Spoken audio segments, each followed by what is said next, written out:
Come on, guys. I am the outpatient registered dietitian over here at the LRC Wellness Center. I see a lot of people for diabetes, weight loss, all kinds of stuff.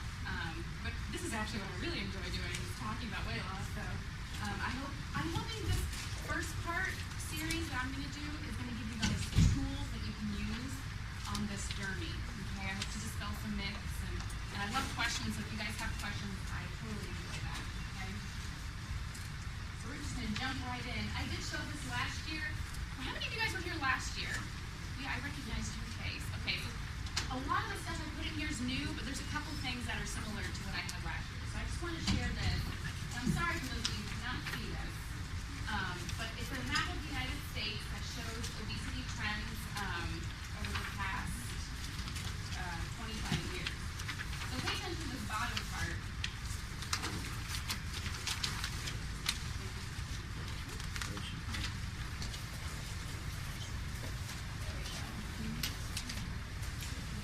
So it's just showing the increase. The bottom's what's interesting. So we have 1998, 2000. I keep getting new percentages here. 2005 was the first year we had above 30. And then it goes all the way up to 2010. We have Colorado holding out. So now all the states are going up. Okay, and I showed this last year just to show you guys that it's not our genetics. Okay, it's our environment that causes weight gain. Okay, our genes don't move that fast. Okay, so really it's our environment. If we're eating more, we're moving less. It's causing it.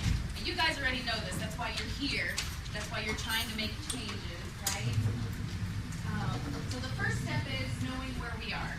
Okay, where are we? You guys know. I know you guys have been tracking your weight every week. Did they tell you guys your BMIs? First step. Yeah, so you guys know where you're at. So that's the first step, is to kind of know where we're at, and then we have to know where we're at before we know where we're going to go. Okay. So this is a little ranges. So if we're at stage 3, our first goal might be to just move the stage to stage 2. Okay. If we're overweight, our first goal might be to go into the normal weight range. Okay. So how do we do this? How do we do that? This is the big secret right here. I have a big thing that says forever lifestyle changes. You guys are going to hear me say the word forever a lot. Okay? Forever, forever, forever. Let's just all get our mind into eternity here, right? Everyone wants to know what's the secret. And that's really part of the secret. Okay? Is what I want everyone to ask themselves, what changes are you guys willing to make forever? Okay, if it's not a forever change, we're not going to keep the weight off. Okay? Yeah, that's better. So everyone needs to ask themselves that. That's the first thing.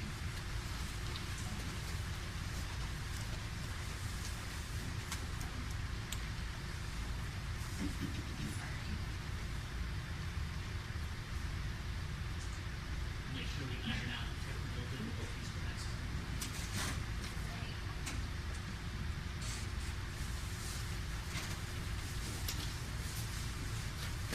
Okay, so now this looks boring. I'm going to talk about calories today.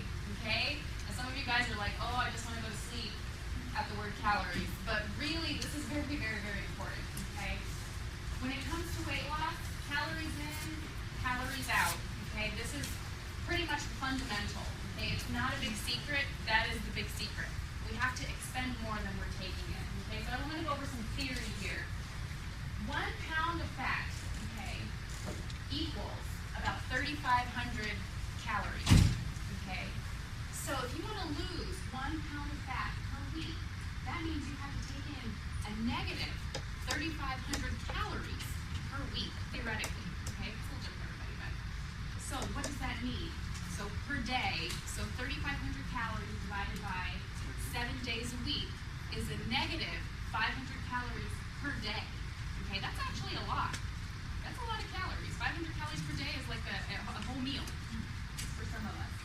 Okay, so whether you can do it with diet and exercise, or we can just do it with diet.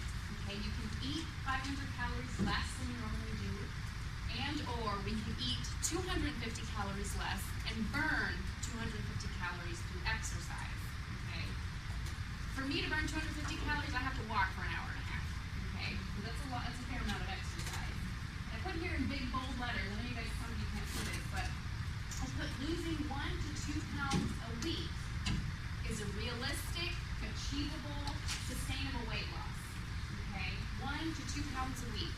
This is actually a lot of work. I know some of you guys have lofty goals and want to lose faster than that, but what the research shows is if you do moderate 1 to 2 pounds a week, that's what you can keep off for the long term.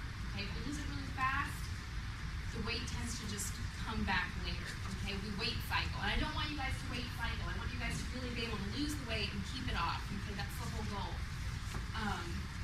So 1 to 2 pounds, and really, if you're a short-statured woman, 1 pound a week is pretty hard to keep off and lose and keep it off for a long time. If you're a bigger guy, you could afford to lose 2 pounds. Okay, so 2 pounds for a person who's kind of close to being normal as it is really kind of too fast, too much. Okay, so let's be realistic with our goals. So this is a 12 weeks, right? 1 week, 3 months. So 12 pounds in 12 weeks is realistic if you're a petite, shorter frame person. If you're a man, that's 24 pounds in 3 months. Okay, so if we have goals of losing 80 pounds in 3 months, let's kind of put that away and make some realistic goals. Okay, if you make realistic goals, you're more likely to keep it off. Okay, the reason I make a big deal about this is because I don't want you guys to weight cycle. Okay, what happens is when you weight cycle, you have in your mind, I'm going to do this for 3 weeks, I'm going to do this for 3 months, and what happens is you're going to stop, and then you're actually going to gain more weight than when you started in the beginning. And I don't want you guys to do that, so that's why I'm really focusing in on forever. Okay, so I put some calories here. Where's a good place to start? Some people say, I don't know, how many calories do I need? I put some guesstimates here. These are just estimates. Okay, so if you're a woman, 12 to 1,400 calories per day for weight loss is kind of realistic. If you're a male, 14 to 1,600 calories per day. That's not a lot. Some women might go, oh, that's way too much for me. It's really not. Okay, 1,200 is, you're kind of going to be a little bit hungry on 1,200. Okay, nobody needs to be having less than 1,200. That's a bare minimum. Anything less than that is called an extreme diet. Okay, you're not going to be able to sustain an extreme diet for very long, and then what's going to happen is you're going to stop the extreme diet, and then we're going to binge and go back to what we're doing. Okay, so we don't want to do that. And I put here, eating too many calories per day, no matter where those calories come from, can turn into fat. So if we eat fat, if we eat protein, if we eat carbs, our body can turn any one of those into fat. Okay, our body is so designed to turn anything we put in our mouth into fat. So that's why it really comes down to calories. Okay, because all of those fat, protein, carbs, they all have calories. That's why everything can be changed into energy. So how to do this? And some of these were on here last year. These are just behavioral stuff that, little things oftentimes can make a big difference if we stick with it, okay? I underline my favorites.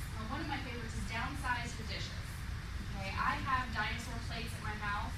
I don't eat off of the dinner plate. I eat off of the salad plate. And I think that's a great, if we can just do that, one simple thing, I mean, you will eat less if you eat out of a smaller dish, okay? Cereal bowl, downsize to a glass or a teacup. You could fit 8 ounces in a teacup, believe it or not. Savor your meals. That's when everyone's heard. Take your time eating, 20 to 30 minutes. Don't eat out of the bag or box. That's a big one. Put your hand in the box, grab it out, put it on a napkin, on a plate. So, because what that does is then that makes you conscious about how much you're eating versus if you're just doing it straight from the box, it's unconscious. Okay, you have no idea. We're kind of living in ignorance if we're just pulling it out of the box. Okay? This one's my favorite. Rethink your drinks, and I'm always a big stickler on this one because this is one of the easiest things you can do to really decrease your calories, but it's not going to make you feel like you're losing anything because fluids don't make you feel full. Okay, so soda. If you're still doing regular soda, switch to the diet stuff. If you're doing juice, mix the juice. Okay. Alcohol has a lot of calories. Starbucks, okay, coffees with creamers and sugars, a lot of calories. Alcohol, if any of you guys drink a fair amount on the weekends, like this is not a fun fact, keep in mind 1 cup of alcohol, an 8-ounce, nobody usually drinks that much alcohol, straight alcohol at one time, but 1 cup of alcohol has the same amount of calories as a 3/4 cup of oil. So that's a lot of calories, okay? Now we're talking straight alcohol. So if you guys tend to kind of drink a little too much on the weekends, that's a big source of calories that we can avoid, okay? And there's no nutrients in alcohol. The next thing here, I've got juice. I've got a picture of 4 cups of juice, 8-ounce cups, okay, we're not talking big cups, equals about 460 calories, okay? This is, I don't drink juice. The average American and the average child in this country drinks 400 calories a day from juice, from soda, from Gatorades, from specialty coffees, okay? So adults and kids alike are doing this. 4 cups of juice, 460 calories is the same amount of calories as 1 big and tasty hamburger from McDonald's. Okay, so when we're talking calories, we're drinking our 4th meal is what we're doing. Okay, so that's one way. If you guys are doing water, milk, that's really all we need to be drinking. Okay, diet sodas, if you guys really have a taste for that, is okay. These are just other tips. Brushing your teeth after meals. Avoid fried foods. Don't skip meals. This one is crucial. Everybody here has got to be having breakfast. Everybody knows this. Everyone hears it. Got to do it. Okay? There's no excuse. Sometimes I'm not hungry for breakfast. That's probably because we're eating too much at night. Okay? If you don't eat that much, if you have a light dinner, you'll be hungry for breakfast the next morning. Okay? What happens is the research shows that when people skip breakfast, there's something that your brain tells you that your body says, I haven't eaten enough. And then come later in the evening, you have the munchies. And not only do you just have munchies, but you have munchies for something sweet stuff, the salty stuff, okay? So eating breakfast plays on your hormones and on your brain, okay, to help you not overeat later in the day. Very important. Grocery shopping, that's a third of the battle right there. If we cannot buy the stuff that we know we should be buying, that really is a lot of it. And I hear this excuse, this is not an excuse. Oh, but Timmy's coming, my grandson's coming to town, so he has to have cookies and brownies, gotta have it for him. Or I have a teenage son who plays football, he's gotta have, no they don't. They don't have to have those goodies. You don't have to have those goodies. Timmy can eat the same healthy fruits and vegetables that mom and dad and grandpa and grandma are eating.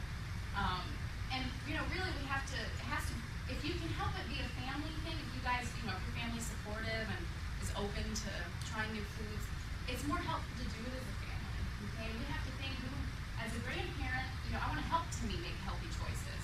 I don't want Timmy to have the same weight problems that I have as an adult, okay? So that's not an excuse.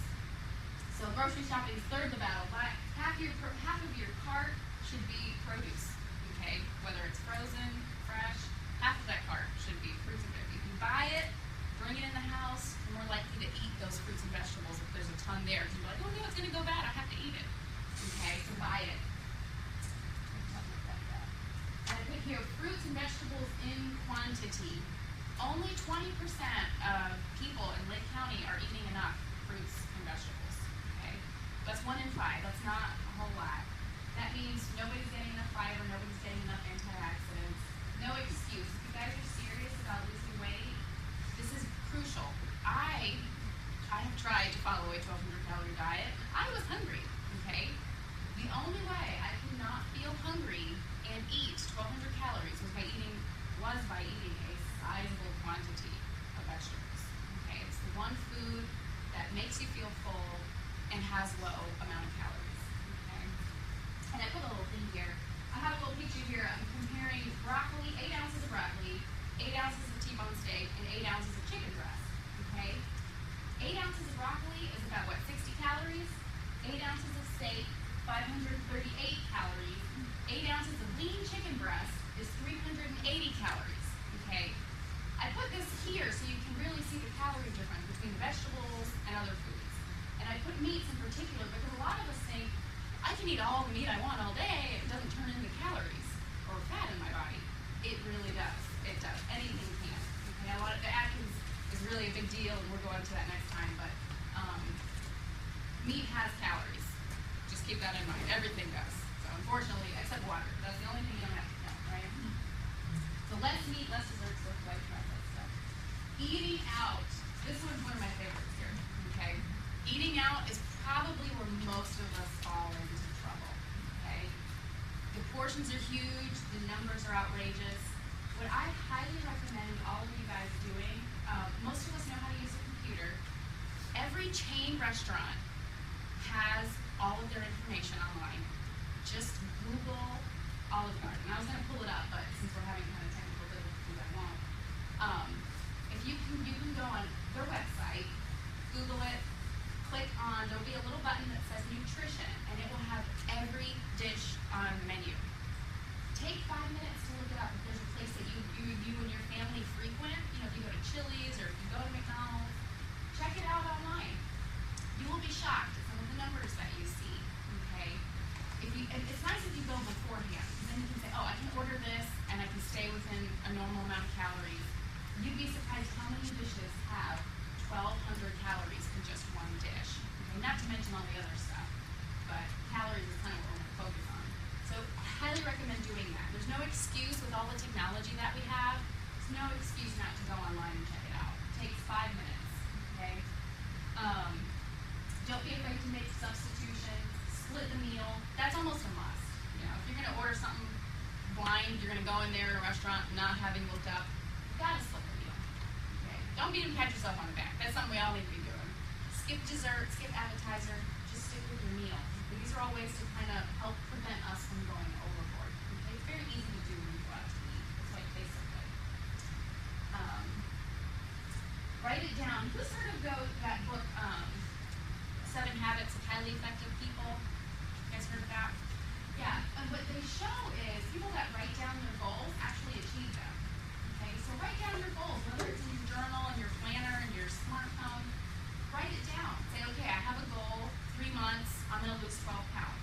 Okay, 6 months, I'm going to lose another 10 the following 6 months or something. Okay, write it down and look at it every now and then. Okay, people that write it down have good results. Write down what you eat. It is helpful to write down your weight. I know you guys are weighing once a week. I did pass out some sheets. You guys can use it if you want. That you can track your weight for the year. Okay, write it down once a week. Weigh first thing. When this wellness challenge, I'm trying to give you guys tips that you can use when this challenge is done. Okay, you take it home. This is stuff you can use for the rest of your life. People that lose weight and keep it off weigh themselves weekly for the rest of their life. Okay, because that weight creeps right back on. Okay, so something to keep in mind. Who here has a smartphone? You have a fair amount. Oh, look at all those hands. Oh, this is wonderful. Great. Okay. I don't have one, so don't feel bad if you don't. I don't have one either. But for those of you that have a smartphone, they're so handy. They have this apps. Okay, apps for everything, and they have apps for weight loss. Highly, highly recommend. There was another sheet that I gave around that has a list of apps that you could use, but there is one I am particularly in love with called MyFitnessPal. It has great reviews. I've used it. It's so easy to use. It's ridiculously easy to use. I mean, you can learn to use it in 5 minutes. It makes calorie counting. It's really a calorie counter, okay? But it makes calorie counting so easy that there's really no excuse not to do it, okay? I'm a big fan of this app. There's other ones that you might like better, but that one in particular, I've been using it. It's easy and it works, okay? For those of you that don't have a smartphone, a good old journal, notepad is a great way. Even if we're not counting calories, even just writing down what we eat, even without counting, can actually have a big effect on our weight loss. Okay? Because then all of a sudden we're conscious about what we're eating. Oh, did I really eat that much? How many bites did I take before I even ate dinner? It really helps you be conscious about it. And that's kind of what we want to do. We just want to be conscious about what we're eating. Are we hungry? Am I hungry before I'm eating? And I put some websites here. There's a lot of websites that calorie count. MyFitnessPal also has a website online that you can use. So there's not only is there an app, but there's a website. And they actually update each other. So if you use one or the other, they automatically update. Calorie King is another website. They also have a book. So for those of you that are like, I'm not using a computer, I'm on the computer all today. There is a book that you could use if you wanted to calorie count. And I'm only mentioning calorie counting because it is very effective. Or let's say, you do some of the behavioral things that we talked about earlier, and then let's say you hit a plateau, and you're like, man, I'm not losing anymore. That's when it's time to really, I think, start calorie counting and get serious about it. If you want to see results, it does help to do it, okay? And it is something when it's easy enough to do on that MyFitnessPal, use an app, it's something easy enough that you could do forever. It's not that hard. If it's something super easy, you could just calorie count your whole life away. But for those of you that like a book, what you could do is just journal, just write down what you eat throughout the day, every single bite, and then at the end of the day, you can sit down with your book and tabby it up. Just add it up, okay? Just so that way you're aware, okay, what did I eat today? How much did it really add up? Versus just guessing, okay, or not knowing what in the world we ate today. It makes you really aware of how much we're eating. And it makes you really aware of how much calories is in the different foods that we eat, okay? So I highly recommend doing that. How to make journaling effective? Number one, be honest. Got to be honest. Every bite, every sip of drink counts, okay? What else did I write here? Measure. Yes, measure. This is huge. Do not eyeball it. I cannot eyeball appropriately, okay? 1 cup of cereal looks way different in one mug versus another mug I have at home. So we can't guesstimate. Leave those measuring cups on the counter. Leave it where the clean dishes are. Don't even put it in the drawer. Just leave it out. Because then we're more likely to use it if it's out. Okay? Measure. If you're at home, there's no excuse not to use it. Measure your stuff in the morning. Measure dinner. Okay? Limit yourself to 1 cup. Okay? These are easy things to do. Even if you're not calorie counting, you can still measure stuff. Okay?